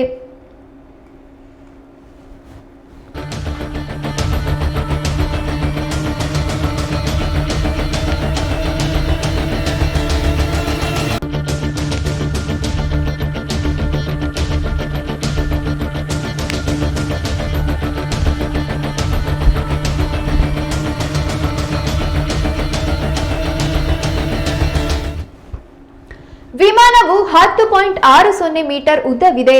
ರೆಕ್ಕೆಗಳ ಅಗಲ 10.70 ಮೀಟರ್, ಎತ್ತರ 3.64 ಮೀಟರ್, ತೂಕ 2560 ಕೆಜಿ, ಗರಿಷ್ಠ ಉಡ್ಡಯನ ತೂಕ 4235 ಕೆಜಿ, ಇಂಧನ ಸಾಮರ್ಥ್ಯ 1137 ಲೀಟರ್, ಗರಿಷ್ಠ ವೇಗ ಸಮುದ್ರ ಮಟ್ಟದಲ್ಲಿ ಗಂಟೆಗೆ 695 ಕಿಲೋಮೀಟರ್, ಕ್ರೂಸ್ ವೇಗ 324 ಕಿಲೋಮೀಟರ್ ಪ್ರತಿ ಗಂಟೆಗೆ. ಇದೇ ಮಾದರಿಯ ವಿಮಾನಗಳು ದೇಶ ವಿದೇಶದಲ್ಲಿ ವೈಮಾನಿಕ ಪ್ರದರ್ಶನ ನೀಡಿವೆ. ಈ ವಿಮಾನ ಒಂದು ಕಾಲದಲ್ಲಿ ನಮ್ಮ ವಾಯುಪಡೆಯ ಪೈಲಟ್ಗಳಿಗೆ ತರಬೇತುದಾರ ಆಗಿತ್ತು. ಸಂಸದ BY ರಾಘವೇಂದ್ರ ವಿಮಾನ ಬಂದಿರೋದಕ್ಕೆ ಹರ್ಷ ವ್ಯಕ್ತಪಡಿಸಿ ರಕ್ಷಣಾ ಸಚಿವರಿಗೆ ಧನ್ಯವಾದ ಹೇಳಿದರು. ನಮ್ಮ ಶಿವಮೊಗ್ಗದ ಫ್ರೀಡಂ ಪಾರ್ಕಿಗೆ ಇನ್ನೊಬ್ಬರು ಅತಿಥಿ ಸ್ವಾತಂತ್ರ್ಯೋತ್ಸವದ ಒಂದು ಶುಭ ಸಂದರ್ಭದಲ್ಲಿ ಪೂರ್ವದಲ್ಲಿ ಆಗಮಿಸಿದ್ದಕ್ಕೆ ನಾನು ಅತ್ಯಂತ ಹೆಮ್ಮೆಯಿಂದ ಹೇಳಲಿಕ್ಕೆ ಇಚ್ಛೆಪಡ್ತೇನೆ. ವಾಯುಪಡೆಯಲ್ಲಿ ಉಪಯೋಗಿಸಿದಂಥ ಒಂದು ಯುದ್ಧ ವಿಮಾನ, ಯುದ್ಧ ತರಬೇತಿ ಒಂದು ಜೆಟ್ಟನ್ನು ಸುಮಾರು ಒಂದು 1964ರಲ್ಲಿ ನಿರ್ಮಾಣ ಆದಂಥ ಜೆಟ್ಟು ಮೊನ್ನೆ 2023 ಕೂಡ ಅದನ್ನು ಉಪಯೋಗಿಸಿದ್ದಾರೆ. ಈಗ ಅದು 2023ಕ್ಕೆ ಅದನ್ನು ರಿಲೀವ್ ಮಾಡಿ ಅಲ್ಲಿಂದ ನಮಗೆ ಗೌರವಿತ ಕೇಂದ್ರದ ನಮ್ಮ ರಕ್ಷಣಾ ಸಚಿವರಂತ ರಾಜನಾಥ್ ಸಿಂಗ್ ಜಿ ಅವರು ನಮ್ಮ ಫಾಲೋಅಪ್ ಅನ್ನು ಮಾಡಿದ್ವಿ, ವಿನಂತಿ ಮಾಡ್ಕೊಂಡಿದ್ವಿ. ನಮ್ಮ ಸೈನಿಕ ಕಲ್ಯಾಣ ಇಲಾಖೆಯ ಮುಖ್ಯಸ್ಥರಂತ ನಮ್ಮ ಹಿರೇಮಠ ಅವರ ಒಂದು ವಿಶೇಷವಾದಂಥ ಒಂದು ಪ್ರಯತ್ನ, ಇದ್ರ ಪ್ರತಿಫಲ ಇವತ್ತು ಆಗಮಿಸಿದೆ. ಸೊ ಶಿವಮೊಗ್ಗ ಜನತೆಯ ಪರವಾಗಿ ನಮ್ಮ ರಕ್ಷಣಾ ಸಚಿವರಿಗೆ ನಾನು ಹೃದಯಪೂರ್ವಕವಾಗಿ ನಾನು ಅಭಿನಂದನೆ ತಿಳಿಸ್ತೀನಿ. ಒಂದು ಮನವಿ ಮೇರೆಗೆ ವಿನಂತಿನೂ ಕೂಡ ಮಾಡ್ಕೊಂಡಿದ್ವಿ. ಅದರ ಪ್ರಯತ್ನ ಪ್ರತಿಫಲವಾಗಿ ಇವತ್ತು ನಮ್ಮ ಶಿವಮೊಗ್ಗ ಆಗಮಿಸಿದೆ. ಅಲ್ಲಿಂದ ಇಬ್ಬರು ಸಂಬಂಧಪಟ್ಟಂತ ಇಲಾಖೆ ಸಂಬಂಧಪಟ್ಟ ಏರ್ಫೋರ್ಸ್ ಆಫೀಸರ್ಸ್ ಬಂದಿದ್ದಾರೆ. ಅದನ್ನು ಇನ್ಸ್ಟಾಲ್ ಮಾಡಿ ಅವರು ಹೋಗೋರಿದ್ದಾರೆ. ಸೊ ಬರೋದ್ರಿಂದ ಶಿವಮೊಗ್ಗ ನಗರದಲ್ಲಿ ಹಲವು ದಿನಗಳಿಂದ ಫುಟ್ಪಾತ್ ತೆರವು ಕಾರ್ಯ ಭರ್ಜರಿಯಾಗಿ ನಡೀತಾ ಇದೆ. ಸಂಚಾರಿ ಪೊಲೀಸರು ಮತ್ತು ಪಾಲಿಕೆ ಅಧಿಕಾರಿಗಳು ಪ್ರತ್ಯೇಕವಾಗಿ ಫೀಲ್ಡ್ಗೆ ಇಳಿದಿದ್ದಾರೆ. ಈ ದಿನ ಶಿವಮೊಗ್ಗ ನಗರದ ಹೃದಯ ಭಾಗವಾದ ಶಿವಪ್ಪ ನಾಯಕ ವೃತ್ತದಲ್ಲಿ ತೆರವು ಕಾರ್ಯ ಕೈಗೊಳ್ಳಲಾಗಿದೆ. ಫುಟ್ಪಾತ್ನಲ್ಲಿಯೇ ವ್ಯಾಪಾರ ವಹಿವಾಟು ನಡೆಸ್ತಾ ಇದ್ದವರಿಗೆ ಬಿಸಿ ಮುಟ್ಟಿಸಲಾಗಿದೆ.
ದೇಶದ ಗಮನವನ್ನು ಸೆಳೆದಿದ್ದ ಸಿಗಂದೂರು ಸೇತುವೆ ಈಗ ಮತ್ತೊಂದು ಐತಿಹಾಸಿಕ ಪುಟ ಸೇರಲು ಮುಂದಾದಂತೆ ಕಾಣ್ತಾ ಇದೆ.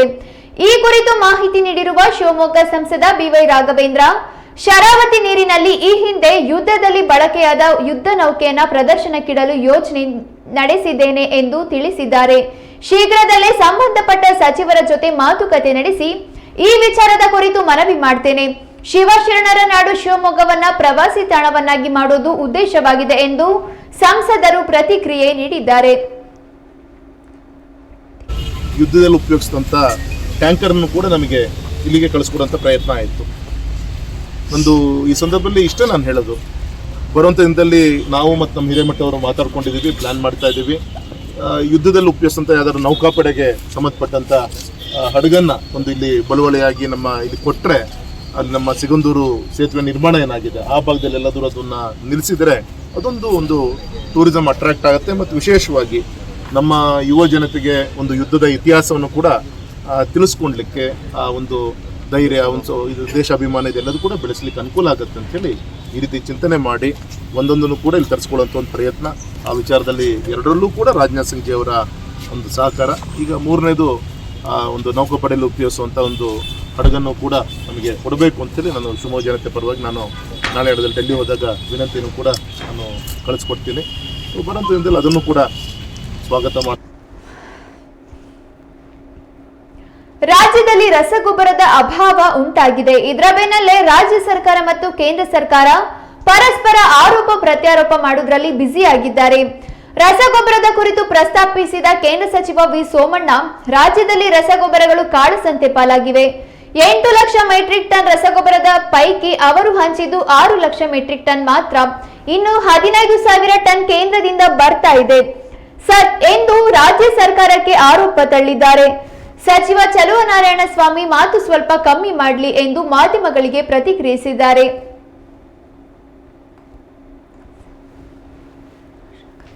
ಕೊಟ್ಟಿದ್ದೀನಿ. ನಾನು ಬೆಳಗ್ಗೆನೂ ಕೂಡ ಚಲುವರಾಯ ಸ್ವಾಮಿ ಹತ್ರ ಮಾತಾಡಿದ್ದೀನಿ. ಅವ್ರಿಗೆ ಬಂದಿರೋದು, ಅವ್ರು ಕೊಟ್ಟಿರೋದು ಇಲ್ಲಿವರೆಗೂ 6 ಲಕ್ಷದ ಚಿಲ್ಲರೆ ಮೆಟ್ರಿಕ್ ಟನ್ನು. ಅವ್ರ ಹತ್ರ ಇರೋದು 7 ಲಕ್ಷ ಮೆಟ್ರಿಕ್ ಟನ್ಗೂ ಮೇಲೆ, 8 ಲಕ್ಷಕ್ಕೂ ಮೇಲೆ ಇದೆ. ಮತ್ತೆ ಇನ್ನೂ 15,000 ಟನ್ ಬರ್ತಾ ಇದೆ.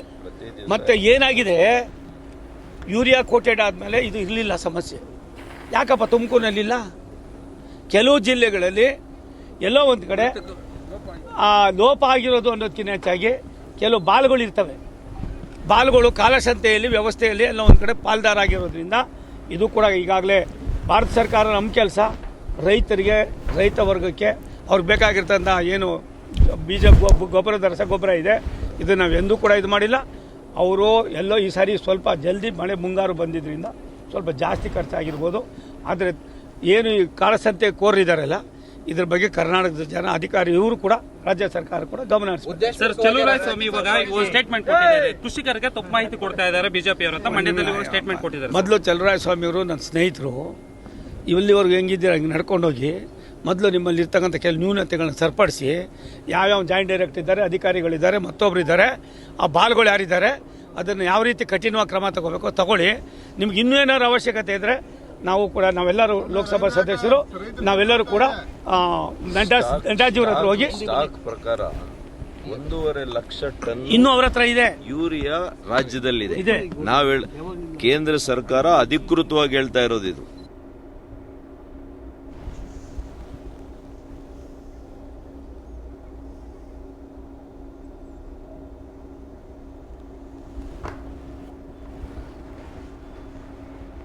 ರಾಷ್ಟ್ರದ ಕಾರ್ಯಕ್ರಮಗಳ ಬಗ್ಗೆ ಹೇಗೆ ಮಾತಾಡಬೇಕು ಎಂದು ರಾಹುಲ್ ಗಾಂಧಿಗೆ ತಿಳಿದಿಲ್ಲ.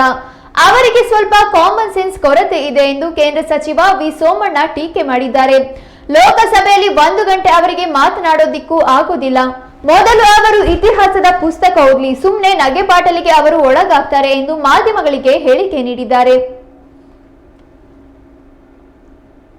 ಮೊದಲು ಕಾರಣ ದೇಶ ಏನು, ಈ ದೇಶ ನಡೆದು ಬಂದ ದಾರಿ ಏನು, ಆಯ್ತಾ, ಅವ್ರು ಏನು ಗೆದ್ದು ಬಂದವರೆಲ್ಲ ಅದು ಹೆಂಗೆ ಬತ್ತು ಏನು ಅನ್ನೋದನ್ನು ಅರ್ಥ ಮಾಡಿಕೊಂಡು ಮೊದಲು ಕಾನೂನಿಗೆ, ಕಾನೂನು ಆಯೋಗಕ್ಕೆ, ಎಲೆಕ್ಷನ್ ಕಮಿಷನ್ಗೆ 135 ಅವ್ರಿಗೆ ಹೆಂಗೆ ಬತ್ತು ಅನ್ನೋದಕ್ಕಿಂತ ಹೆಚ್ಚಾಗಿ ಬತ್ತು ಅನ್ನೋದು ನಮ್ಮ ಸ್ನೇಹಿತರು ಹೇಳ್ತಾ ಇರೋದು ನಿಜ. ಅದು ಒಂದು ಸತ್ಯ.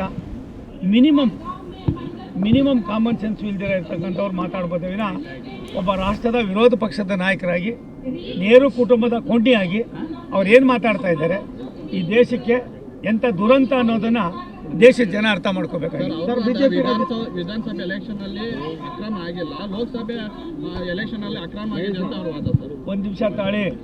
ಈ ಟುಸ್ಪುಟಾಕಿ ಏನಿದೆ, ದೇಶ ಏನು, ಈ ದೇಶ ಇತಿಹಾಸ ಏನೇನಾಗಿದೆ, ರಾಷ್ಟ್ರದ ಪ್ರಧಾನಮಂತ್ರಿಗಳ ಬಗ್ಗೆ, ರಾಷ್ಟ್ರದ ಕಾರ್ಯಕ್ರಮಗಳ ಬಗ್ಗೆ ಯಾವ ರೀತಿ ಮಾಡಬೇಕು ಅನ್ನೋದು ಅವ್ರಿಗೆ ಗೊತ್ತಾಗ್ತಾ ಇಲ್ಲ.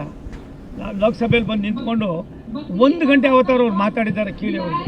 ಅವ್ರಿಗೆ ಅವ್ರಿಗೆ ಪುಸ್ತಕ ಓದೋಕೆ ಹೇಳಿ, ದೇಶ ಅರ್ಥ ಮಾಡ್ಕೊಳ್ಳೋಕೆ ಹೇಳಿ, ಈ ದೇಶ ನಡೆದು ಬಂದ ದಾರಿಯನ್ನು ನೋಡೋಕೆ ಹೇಳಿ, 142 ಕೋಟಿ ದೇಶವಾಸಿಗಳನ್ನ ಈ ದೇಶದಲ್ಲಿ ಯಾವ ರೀತಿ ಶಾಂತಿ ನೆಮ್ಮದಿಯಿಂದ ಕಾಪಾಡಬೇಕು ಅನ್ನೋದ್ರ ಬಗ್ಗೆ ಚಿಂತನೆ ಇಲ್ದಿರ ಒಂದು ದೇಶದ ಒಬ್ಬ ನೇತಾರರ ಕುಟುಂಬ ಈ ಮಟ್ಟಿಗೆ ಕೇಳಿದ್ರೆ ಇವರ ಸ್ಥಿರತೆ, ಇವರ ಯಾವ ರೀತಿ ದೇಶವನ್ನು ಅಸ್ಥಿರತೆ ಮಾಡೋದು ಕೊಟ್ಟಿದ್ದಾರೆ ಅನ್ನೋದನ್ನು ನಾವೆಲ್ಲ ಅರ್ಥ ಮಾಡ್ಕೋಬೇಕಾಗಿದೆ.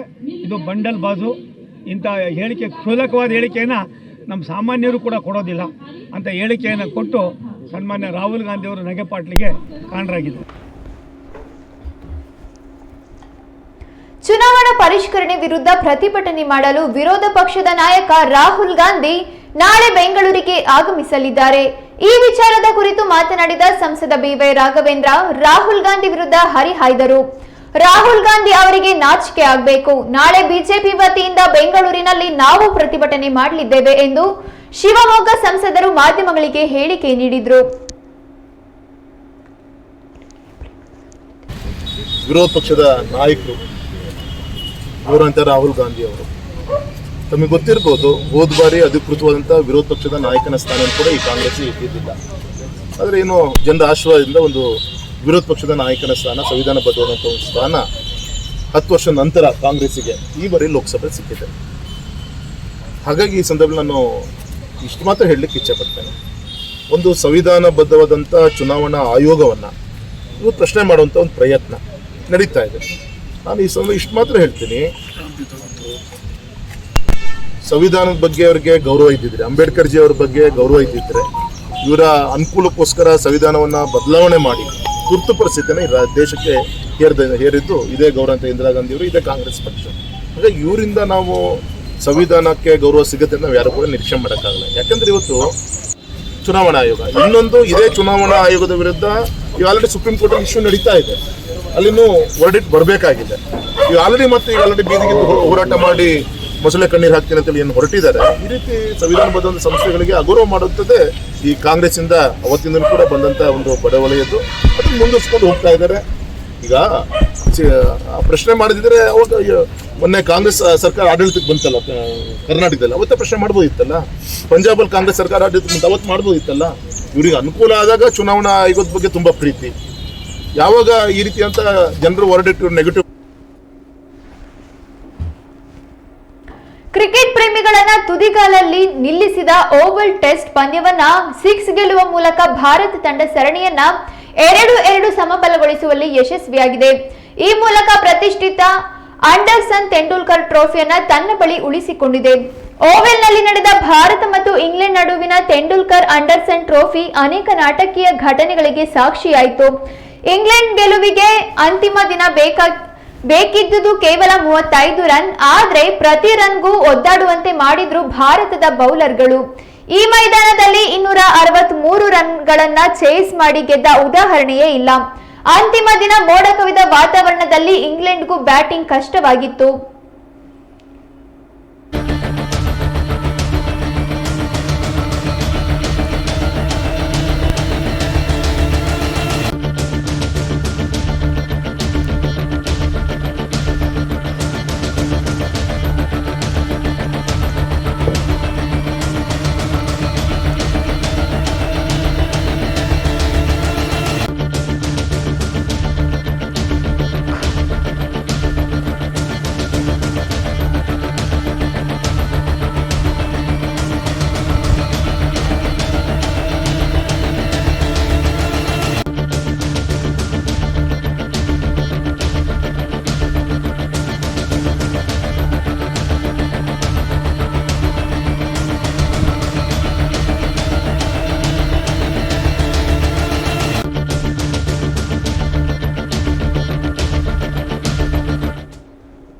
ಪ್ರಸಿದ್ಧ ಕೃಷ್ಣ ಅವರು ಎಸೆದ ದಿನದ ಮೊದಲ ಓವರ್ನಲ್ಲಿ ಓವರ್ಟನ್ ಅವರು 2 ಬೌಂಡರಿಗಳನ್ನ ಗಳಿಸಿದಾಗ ಭಾರತ ತಂಡಕ್ಕೆ ಹಿನ್ನಡೆಯಾಗಿತ್ತು.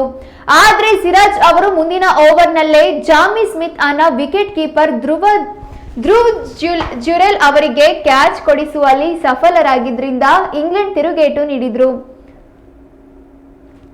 ಮತ್ತೆ ಮುಂದಿನ ಓವರ್ನಲ್ಲಿ ಓವರ್ಟನ್ ಅವರನ್ನ LBW ಬಲೆಗೆ ಬೀಳಿಸಿದ ಸಿರಾಜ್ ತಮ್ಮ 4ನೇ ವಿಕೆಟ್ ಪಡೆದ್ರು. ಅಲ್ಲಿಗೆ ಇಂಗ್ಲೆಂಡ್ನ 8ನೇ ವಿಕೆಟ್ ಪತನಗೊಂಡಿತು. ಬಳಿಕ 83ನೇ ಕೊನೆ ಎಸೆತದಲ್ಲಿ ಜೂಡ್ ಸ್ಟಂಗ್ ಅವರನ್ನ ಕ್ಲೀನ್ ಬೋಲ್ಡ್ ಮಾಡುವ ಮೂಲಕ 9ನೇ ವಿಕೆಟ್ ಎಗರಿಸಿದ್ರು. ಈ ವೇಳೆ ಗಾಯಾಳುಗಳಾದ ಕ್ರಿಸ್ ಓಕ್ಸ್ ಅವರು ಒಂದು ಕೈಯಲ್ಲಿ ಬ್ಯಾಟಿಂಗ್ ಮಾಡಲು ಆಗಮಿಸಿದ್ರು. ಆದರೂ ಇಂಗ್ಲೆಂಡ್ ತಂಡ ಸೋಲನ್ನು ಅನುಭವಿಸಿತ್ತು.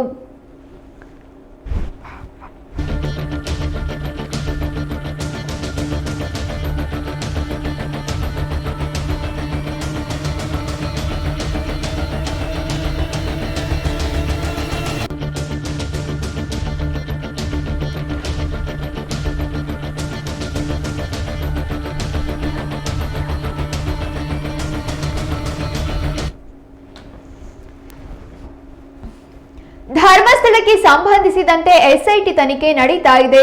ಸಚಿವ ಜೋಶಿ ಅವರು ಎಲ್ಲಿ ಅನುಕೂಲ ಇರತ್ತೋ ಅಲ್ಲಿ ಮಾತನಾಡ್ತಾರೆ. ಸಿಬಿಐ ತನಿಖೆ ಮಾಡಲಿ, ಸುಮೋಟೋ ಕೇಸ್ ಹಾಕಿಕೊಳ್ಳಲಿ ಎಂದು ಕಾರ್ಮಿಕ ಸಚಿವ ಸಂತೋಷ್ ಲಾಡ್ ಸವಾಲ್ ಹಾಕಿದ್ದಾರೆ. ಅಂಕಿಅಂಶಗಳಿಗೆ ಸಂಬಂಧಿಸಿದಂತೆ ಪ್ರಹ್ಲಾದ್ ಜೋಶಿ ಚರ್ಚೆಗೆ ಬರ್ತಾರಾ ಹೇಳಿ? ದೇಶದಲ್ಲಿ ವಿದ್ಯಾರ್ಥಿಗಳು ಸೂಸೈಡ್ ಮಾಡಿಕೊಂಡಿದ್ದಾರೆ, ಅದ್ರ ಬಗ್ಗೆ ಮಾತಾಡ್ತಾರ? ಹಿಂದುತ್ವ ಪಾಕಿಸ್ತಾನದ ಬಗ್ಗೆ ಮಾತಾಡ್ತಾರೆ ಎಂದು ಪ್ರಶ್ನೆ ಮಾಡಿದ್ದಾರೆ. ಎಸ್ಐಟಿಗೆ ಸಪೋರ್ಟ್ ಮಾಡಿ ನಮಗೇನ್ ಸಿಗತ್ತೆ ಎಂದು ಅವರು ಹೇಳಿದ್ದಾರೆ. ಈಗ SIT ಪ್ರಕರಣ ಅಥವಾ SIT ತನಿಖೆ ನಡೀತಾ ಇದೆ. So day to day information ನಮಗೇನು ಸಿಗ್ತಾ ಇದೆ ಮಾಧ್ಯಮ ಮುಖಾಂತರ ಸಿಗ್ತಾ ಇದೆ. ಆದರೆ ಸಮರ್ಪಕವಾಗಿ ಕ್ಲಿಯರ್ ಪಿಕ್ಚರ್ ನನ್ನ ಹತ್ರ ಇಲ್ಲ. SIT ತನಿಖೆ ನಡೀತಾ ಇದೆ, ಲೆಟ್ ಅಸ್ ವೇಟ್. ಸೊ ನಾನು ಏನು ಮಾತನಾಡಬೇಕು ಈಗ ಅದರ ಈಗ ಜೋಶಿ ಸಾಹೇಬರು ಇದೇ ವಿಷಯದಲ್ಲಿ ಇಂಥ ಮಾತಾಡ್ತಾರೆ, ಬೇರೆ ವಿಷಯ ಮಾತಾಡೋದಲ್ಲ. ಅವ್ರಿಗೆ ಸೆಲೆಕ್ಟಿವ್ ಆಗಿ ಮಾತನಾಡ್ತಾರೆ, ನೀವು ಅದನ್ನೇ ಕೇಳ್ತೀರಿ. ಜೋಶಿ ಅವ್ರಿಗೆ ಕೇಳ್ರಿ, ಇದ್ರ ಬಗ್ಗೆ ಯಾಕೆ ಕೇಳ್ತೀರಿ? ಇಷ್ಟು ಯಾಕೆ ಸುಮ್ಮನಿದ್ರಂತೆ? ಅವ್ರಿಗೆ ಎಲ್ಲಿ ಬೇಕು ಗೊತ್ತಾ, ಅವ್ರಿಗೆ ಎಲ್ಲಿ ಅನುಕೂಲ ಆಗುತ್ತೆ ಹಂಗೆ ಹೇಳೋದು, ನೀವು ನಮ್ಮ ಹತ್ರ ಬಂದು ಕೇಳೋದು. ಅದ ಈಗ ಅಲ್ಲ, ಅವ್ರಿಗೆ ಸ್ವಲ್ಪ ಸೆಂಟ್ರಲ್ಲು ಇಂಟರ್ನ್ಯಾಷನಲ್ ಪರವಾಗಿ ಮಾತನಾಡ್ರಿ ಕೇಳ್ರಲ್ಲ. ಪ್ಲಾಂಟೆಡ್ ಇದ್ರೆ ಯಾವ ಟೈಮ್ನಾಗ ಆಗಿರೋದು? ಸೌಜನ್ಯ ಪ್ರಕರಣ ಯಾವಾಗ ಚಾಲು ಆಯಿತು? ಸೌಜನ್ಯ ಪ್ರಕರಣ ಯಾವಾಗ ಚಾಲು ಆಯಿತು? ಪ್ಲಾಂಟೆಡ್ ನಾನ್ ಪ್ಲಾಂಟೆಡ್ ಇದ್ರೆ ಎವಿಡೆನ್ಸ್ ಅಂತ ಕೂಡ ಕೇಳ್ರಿ. ಜೋಶಿ ಸಾಹೇಬ್ರ ಹತ್ರ ಪ್ಲಾಂಟೆಡ್ ಅಂತಕ್ಕಂಥದ್ದು ಎವಿಡೆನ್ಸ್ ಇದ್ರೆ ತಂದು ಕೊಟ್ಬಿಟ್ರೆ ಆಯ್ತಲ್ಲ. CBI ಅವ್ರ ಹತ್ರ ಇದೆ, CBI ತನಿಖೆ ಮಾಡಕ್ಕೆ ಹೇಳ್ರಿ, ಯಾರು ಬೇಡ ಅಂದರೆ? If they want they can do suo motu ಮಾಡ್ಬೋದಲ್ಲ. ಈಗ ನಾವು ಕೇಳ್ತಕ್ಕಂಥ ಪ್ರಶ್ನೆ, ಅವ್ರು ಯಾವಾಗಲೂ ಸೆಲೆಕ್ಟೆಡ್ ಆಗಿ ಮಾತನಾಡ್ತಾರೆ. BJP ಅವ್ರು ಏನಂತಂದರೆ ಆಮೇಲೆ ನಿಮಗೆ ಯಾವುದಕ್ಕೂ ಸಿಗಲ್ಲ. ಡಿಮಾನಿಟೇಷನ್ ಬಗ್ಗೆ ಸಿಗಲ್ಲ, GDP ಬಗ್ಗೆ ಸಿಗಲ್ಲ, ಏನ್ರಿ ಪರ್ ಕ್ಯಾಪಿಟಲ್ ಇನ್ಕಮ್ ಬಗ್ಗೆ ಸಿಗಲ್ಲ, ಬಡತನ ರೇಖೆಗೆ ಎಷ್ಟು ಜನ ಇದ್ದಾರೆ ಅದು ಸಿಗಲ್ಲ. ಅವ್ರು ಹೇಳಿದ್ದೆ ಫೈನಲ್ಲು. ಅವ್ರು ಹೇಳಿದ ತಕ್ಷಣ ಅರ್ಧಕ್ಕರ್ಧ ಕೆಲವು ನ್ಯಾಷನಲ್ ಚಾನಲ್ಗಳು ಪರ ಇದ್ದಾವೆ, ಭಾಷಣ ಹೊಡಿತಾರೆ. ಒಂದು ರಿಯಲ್ ಡಿಬೇಟ್ ನೀವೇ ಮಾಡ್ಕೊಂಡು ನೋಡ್ರಿ, ನಮ್ಮ ಬಿಟ್ಬಿಡ್ರಿ. ಅಂಕಿಅಂಶಗಳ ಬಗ್ಗೆ ಒಂದು ಏನಾರು ಚರ್ಚೆ ಮಾಡಕ್ಕೆ ಬರ್ತಾರ ಪ್ರಹ್ಲಾದ್ ಜೋಶಿ ಸಾಹೇಬ್ರು, ಕೇಳಿ ನೋಡ್ರಿ ಅವರಿಗೆ. ಕೋಲ್ ಮೊನ್ನೆ 40,000 ಟನ್ ಕೋಲು ಮೇಘಾಲಯನಾಗ ವಾಶ್ಔಟ್ ಆಗಿದೆ, ಕಳ್ತನ ಆಗಿದೆ. ಅಲ್ಲಿ ಹೇಳ್ತಕ್ಕಂಥದ್ದು ಮಳೆ ಬಂದು ವಾಶ್ಔಟ್ ಆಗಿದೆ ಅಂತ ಹೇಳ್ತಾರೆ. ಇದ್ರ ಬಗ್ಗೆ ಮಾತಾಡ್ತಾರ? ಇಂಥ ಬಗ್ಗೆ ಮಾತಾಡಂಗಿಲ್ಲ. ಈ ದೇಶದಲ್ಲಿ ಕಳೆದ 10 ವರ್ಷದಿಂದ ಎಷ್ಟು ಜನ ರೈತರು ಸೂಸೈಡ್ ಮಾಡ್ಕೊಂಡ್ರೆ ಇದ್ರ ಬಗ್ಗೆ ಮಾತಾಡ್ತಾರ? ಏನ್ರಿ ಹುಡುಗರು ಎಷ್ಟು ಜನ ಸೂಸೈಡ್ ಮಾಡ್ಕೊಂಡಿದ್ರ ಬಗ್ಗೆ ಮಾತಾಡ್ತಾರ? ಸ್ಟೂಡೆಂಟ್ಗಳು ಈ ದೇಶದಲ್ಲಿ ಎಷ್ಟು ಜನ ಸೂಸೈಡ್ ಆಗಿದೆ ಅದ್ರ ಬಗ್ಗೆ ಮಾತಾಡ್ತಾರ? ಇದ್ರ ಬಗ್ಗೆ ಚರ್ಚೆ ಇದೆ. ಹಿಂದೂ ಮುಸಲ್ಮಾನ ಪಾಕಿಸ್ತಾನ, ಹಿಂದೂಗಳು ಓಟ್ ಬೇಕಷ್ಟೇ. ಇವ್ರೇನು ಹಿಂದೂಗಳು ಒಳ್ಳೇದು ಮಾಡಿದಾರೆ? Which BJP government or which BJP minister himself what is done? ಸರ್ಕಾರ ಐತೆ, ಕಾನೂನುಗಳಿದಾವೆ, ಈ ದೇಶದ ಸಂವಿಧಾನ ಐತೆ, ಎಲ್ಲರಿಗೂ ಸಮ ಐತೆ. ಇವ್ರೇನು ಎಕ್ಸ್ಟ್ರಾ ಮಾಡ್ತಾರೆ ಬಂದು? ನೀವು ಹಿಂದೂ ತಾನೆ, I am also proud Hindu, you are also proud Hindu. ನಿಮಗೇನು ಸಪ್ರೇಟ್ ಸ್ಕೀಮ್ ಮಾಡಿದಾರೇನ್ರಿ? ನಿಮಗೇನು ಸಪ್ರೇಟ್ ಸ್ಕೀಮ್ ಬಂದಿದೆಯಾ?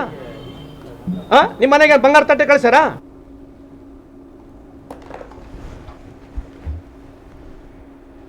ಮಲೆನಾಡಿನಲ್ಲಿ ಮಳೆಯ ಪ್ರಮಾಣ ಕಡಿಮೆಯಾಗಿದೆ. ಆ ಹಿನ್ನೆಲೆಯಲ್ಲಿ ಪ್ರಮುಖ ಜಲಾಶಯಗಳ ಒಳಹರಿವಿನಲ್ಲೂ ಇಳಿಕೆ ಕಂಡು ಬಂದಿದೆ.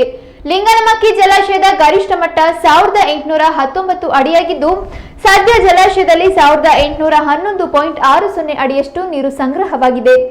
ಜಲಾಶಯಕ್ಕೆ ಸದ್ಯ 11,224 ಕ್ಯೂಸೆಕ್ ಒಳಹರಿವು ಇದ್ದು, 7,549 ಕ್ಯೂಸೆಕ್ ನೀರನ್ನು ವಿದ್ಯುತ್ ಉತ್ಪಾದನೆಗೆ ಬಳಕೆ ಮಾಡಿಕೊಳ್ಳಲಾಗಿದೆ.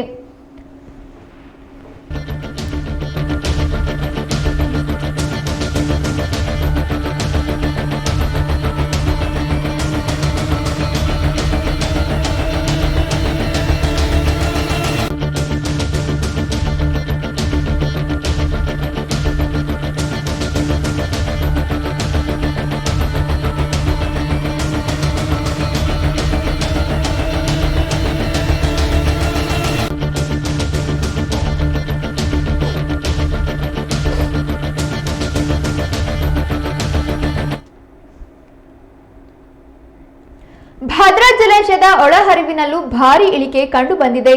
ಸದ್ಯ ಜಲಾಶಯಕ್ಕೆ 10,918 ಕ್ಯೂಸೆಕ್ ಒಳಹರಿವು ಇದ್ದು, ಜಲಾಶಯದಿಂದ 3,962 ಕ್ಯೂಸೆಕ್ ನೀರನ್ನ ಹೊರಬಿಡಲಾಗ್ತಿದೆ. ಭದ್ರಾ ಮೇಲ್ದಂಡೆ ಯೋಜನೆ ಕಾಲುವೆಗೆ 700 ಕ್ಯೂಸೆಕ್, ಬಲದಂಡೆ ನಾಲೆಗೆ 2,650 ಕ್ಯೂಸೆಕ್ ನೀರು ಹರಿಸಲಾಗ್ತಿದೆ.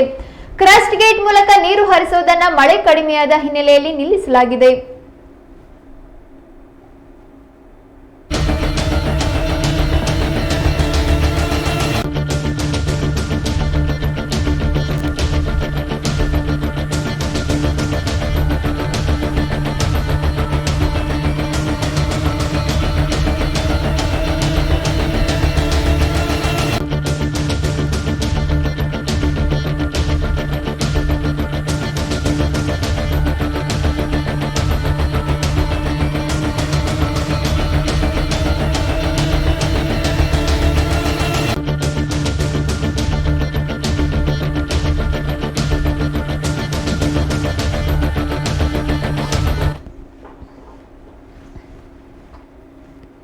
ತುಂಗಾ ಜಲಾಶಯದ ಒಳಹರಿವಿನಲ್ಲೂ ಇಳಿಕೆ ಕಂಡು ಬಂದಿದೆ.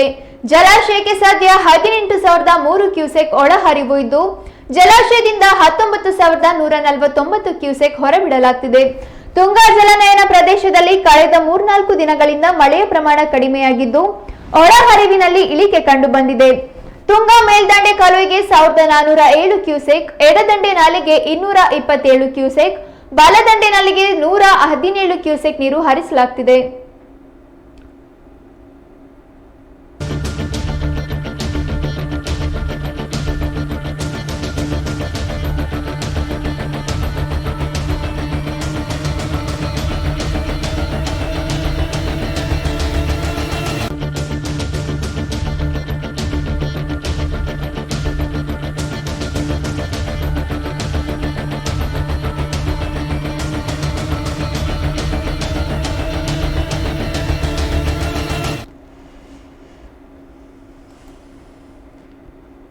ಇದೀಗ ಮತ್ತೊಮ್ಮೆ ಹೆಡ್ಲೈನ್ಸ್. ರಾಜ್ಯದಲ್ಲಿ ಮುಂದುವರಿಯಲಿದೆ ವರುಣನ ಆರ್ಭಟ. ಹವಾಮಾನ ಇಲಾಖೆಯಿಂದ ಕೆಲ ಜಿಲ್ಲೆಗಳಿಗೆ ಯೆಲ್ಲೋ ಅಲರ್ಟ್.